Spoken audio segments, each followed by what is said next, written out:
Hello বন্ধুরা, আশা করি সকলেই খুব ভালো আছো।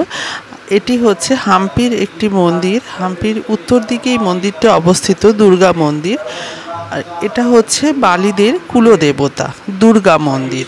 আর এই মূর্তিটি সবুজ পাথরের তৈরি। দূর থেকে দেখে মনে হয় যেন কালো কোষ্টি পাথরের, কিন্তু এটা সবুজ পাথরের।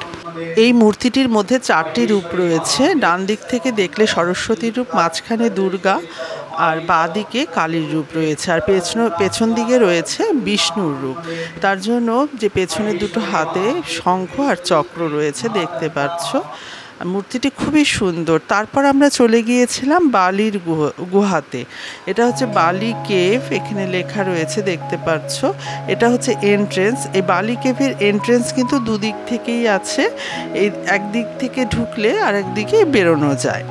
আর এখানে জাল দিয়ে পুরো ব্যারিকেড করা রয়েছে। এই জন্তু জানোয়ারগুলো এখনো পর্যন্ত এখানে আসে, সেই কারণে ওরা ব্যারিকেড করে রেখেছে।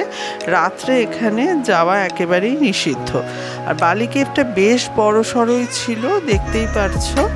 ভেতরটা একদম অন্ধকার ছিল বলে আমরা টর্চ জ্বালিয়েছিলাম, সেই জন্যই আলোটা অনেকটা হয়েছে। একদম খুব সরু টাইপের গুহাটা।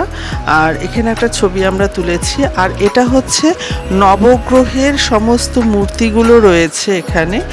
এই নবগ্রহের মূর্তিগুলো গ্রহের দিক অনুযায়ী স্থাপিত করা হয়েছে। 9টি এখানে মূর্তি রয়েছে।